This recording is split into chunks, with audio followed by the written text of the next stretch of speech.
Hi, folks. Welcome to another episode of Film Study. This is Ken McCusick. We're here with a mathematical topic for you today that has football implications, and I think a really interesting one. Is a measure of variation in defensive line play that was created by Ben Linsey of PFF. Ben, how are you doing? I'm doing well. It's good to be on and talk about it. Great that you can make time for this, and on very short notice. Ben's in the office at PFF, and what's your role there, Ben? I'm a product analyst, so I work on our consumer products, our B2B products with Ultimate that goes out to teams, and then I also do a lot of work prepping broadcasters to call games. So I work with the Sunday Night Football, Monday Night Football, Thursday Night Football crew, just to kind of give them some information on their matchup that's coming up that week. Okay, very cool. And that's certainly, I know when Collinsworth does a game, he refers to PFF all the time and very much in the first person, which is cool. But you're doing all the broadcast and providing information there. And some stuff we see, like so-and-so ranks second among 65 defensive tackles or whatever, that would come from you, I'm assuming. Correct. Yeah, we give them some of our information, some more general information, some of just our thoughts watching film, kind of just to give them a starting off point as they start their week of prep. All right. Well, very interesting. Now let's talk about your specific work here. It's something I just saw today for the first time. I don't know when you first posted it, on the variation of defensive line, essentially tech or position. Do you want to explain it more from there? Yeah, sure. I kind of got the idea. One of my former coworkers, Eric Eager, who's the VP of analytics with the Panthers now, he kind of brought the idea of using entropy to talk about football. And entropy is essentially just a measure of the randomness of a system. So I thought it would be interesting to look at that through the lens of defensive lineman alignment. And essentially what this formula that's up there is you're just multiplying the probability of an outcome. So that's the P of X. In this case, the probability of lining up at a specific technique. So what I did was everything from zero technique to one technique, shading the center, to 2-eye and shade of the guard. We track that for every player. And then I just added a left or right side of the defensive line kind of tag on that, because I think that's an important part of it too, especially for edge rushers. Mm-hmm. You're looking at whether they move around, whether they stick to one side. So each of those, the probability of lining up in each of those spots is the P of X there. And then you just multiply it by the log base 2 of that probability. And what that's doing is the log base 2 is essentially giving you the bits of information. So you're multiplying by how surprising of an outcome it is. So if you're flipping a coin, for example, the probability of a heads or a tail is 0.5. So the log base 2 of 0.5 is 1. Right? So you can transfer that information in one bit, a 0 for tails, for instance, Gotcha. 1 for heads.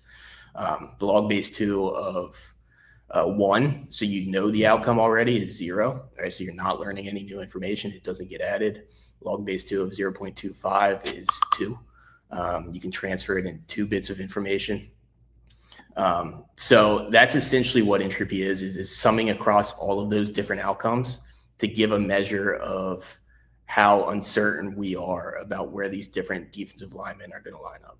Okay. All right. Now that's wonderful. Now, coin flips are easy to understand in a sense that, they can be only one of two outcomes. If you're talking about defensive line positions, you don't care about how far apart those positions are. It's a matter of how many individual specific places they line up that is going to drive what we're going to look at next, right? Correct. Yeah. And there's some limitations doing it that way. Like we will see that the edge rushers tend to have higher entropy just because that there are more gaps the farther you get out, right? So there's more different alignments that they can line up in their normal position. Whereas if you're a nose tackle, you're pretty much going to be a 0 technique, right? Whereas if you're an edge rusher, you can be a 7, you can be a 9. So it's a measure of all of those different techniques, rather than just kind of looking at a group within each. Okay, so edge rusher in particular, very common that you be a 7 or 9 on either side.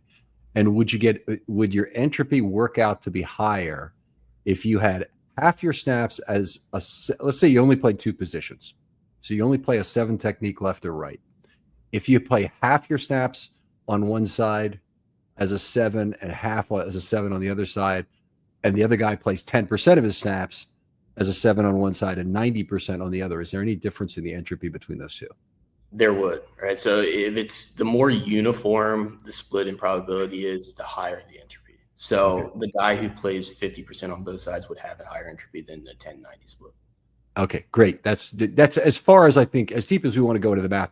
And I deeply appreciate my STEM audience for indulging us in that particular, little bit of mathematical delving. But there's only so much people can take at some point about this. There's only so much I can take, and I'm still good. So now let's move on to the NFL itself and talk about the various teams and which teams have the most and least variation in terms of their defensive line alignments. Yeah, and we can move forward here. So for the teams, if you're looking at it, the Vikings, which I don't think is all that surprising given what we've seen with all the different fronts that Brian Flores throws out there, they ranked first in this metric. And this is essentially, it's an average of the player level. I did all of this on the player level. So it's just averaging the individual players who played at least 100 snaps and finding the average defensive line entry for that team. So the Vikings are up there. The Rams were up there last year. The Seahawks with Mike McDonald coming over were up there. And honestly, kind of the impetus for me doing this was the Steelers, right? Because I think when you look at the Steelers, there was a lot of talk last year, TJ Watt, most chip player in the league. That's something that Steelers fans throw out there a lot. And I think a part of that is the Steelers don't really move their defensive linemen around much at all. And that kind of bears out in the data here. When you're looking at their entry, they were lowest in the league.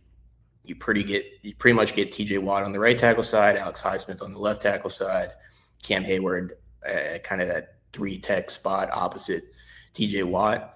And there's not a lot of variation, right? So I think being inherently high or low in entropy isn't a good or a bad thing.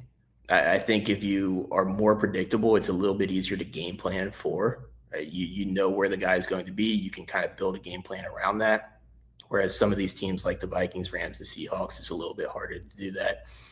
Some of the other teams towards the bottom, the 49ers, the Bengals, the Bills, that all kind of checks out. They kind of do what they do up front and don't move guys around a lot. Got a question. Got actually 2 questions for you, Ben. But let's stay with the team angle for a second before I go into something on cornerbacks that I really want to try and understand as well. So from a team angle, the difference between a 4-3 and a 3-4 difference, is that going to play into this? Given, many teams that play a 4-3, they stay in a 4-3 for all 4 downs. Wherever you are, they're in it. But a 3-4 team is often a 3-4 team in their base defense, but they move to a 4-man front for passing downs. Would that have an impact on entropy for a team like the Ravens, which is moving back and forth between those two? I think it would a little bit, just because of what you mentioned, where 4-3 teams are a little bit more static. 3-4 teams tend to move guys around a little bit more, so you're getting more variation in those alignments. And I think largely you see that with some of the teams down towards the Bills, the Bengals, the Niners, Philadelphia. Yeah, Philadelphia. The Steelers have historically been an odd front team. They're kind of moving more into a 4-3 world. But I think generally, those teams with the stand-up edges who mix and match between 3-4 and 4-3, you'll typically see a little bit higher entropy there.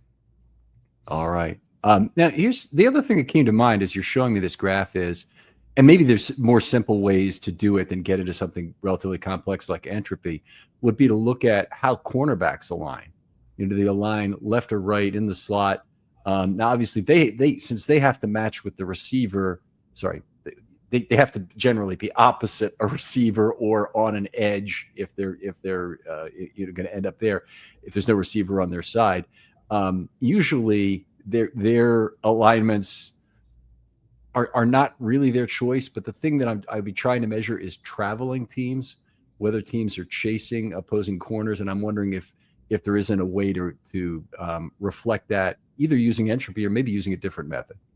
Yeah, no, it's an interesting thought. I haven't looked at it yet, but I think it would be valuable, especially to find the guys who travel a little bit. There's obviously less variation than you can get. You can get less granular at cornerback than you can at defensive line with all the different techniques. Cornerback, your left cornerback, right cornerback, slot, or some variation of a slot.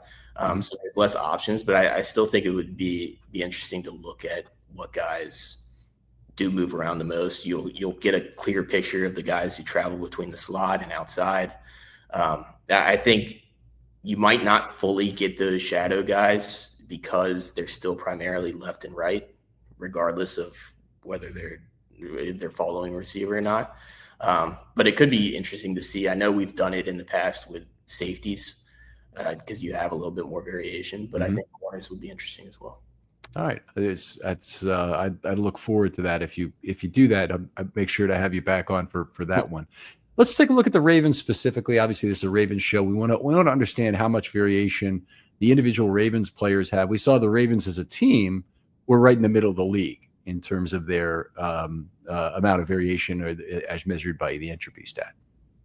Yeah, and you can kind of see here some of the limitations. So I think when you're looking at by a team, you kind of have to view it within the position groups to see which guys are moving around more or less. Tavius Robinson, Malik Harris, and Odafe Oweh come out towards the top. And so of the edge guys, Ajabo is the lowest, and then Van Noy. If you're looking at the interior guys, Broderick Washington, Brent Urban, Matabike, and then obviously the Michael Pierce playing nose tackle, right, is going to be the least. And a lot of the guys, if you look at lowest alignment versatility just across the league, a lot of these guys are either nose tackles, guys who play two eyes. So Michael Pierce, for us, his most common alignment was a two eye, so like inside J to the guard, even though he's labeled as a nose tackle. So a lot of those types of players show up in the lowest alignment versatility. But then guys like Washington, Urban, Matabike moving around a little bit more on the interior. Okay, let's try and deconstruct what a lot of this might mean. So Tavius Robinson is the most quote unquote versatile. Now he did have some kick inside snaps, but the Ravens didn't really play much kick inside at all in 2024. But Robinson, of all the players, Robinson would have the most. But players like Van Noy and Oweh, probably the most of this group.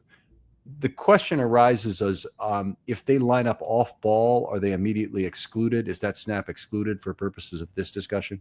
Yeah, it is. So I was only looking at snaps that are defensive linemen for us, right? So so someone like Malik Harrison, right, the off ball is not included in this.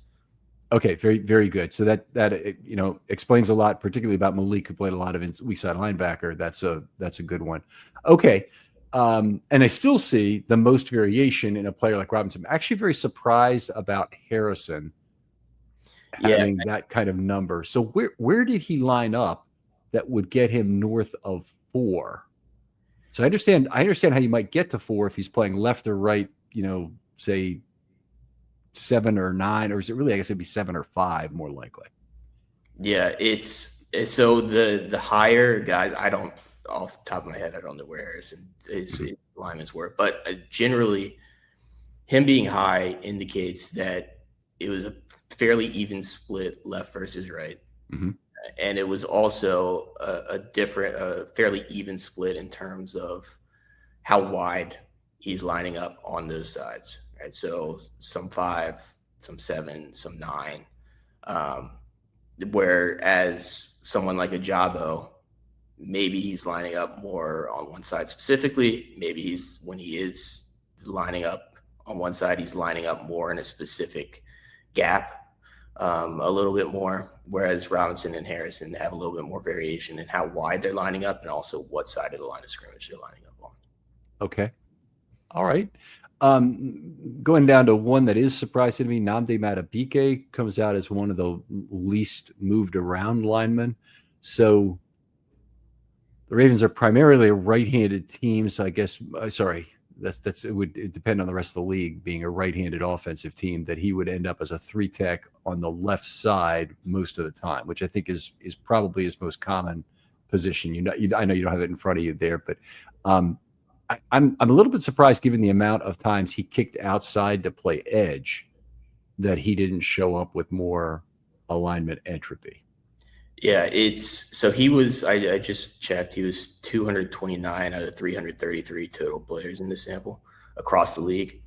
And I'm without having kind of the positional breakdowns in front of me, I think part of it is, even if he's kicking out to edge, it's probably a lower percentage, which goes back to what we were talking about. If a guy kicks out to the edge like 10% of the time, that's something that not necessarily a lot of guys do on the interior, but it's still a pretty low percentage. So it's not giving a massive boost to his entropy. Okay.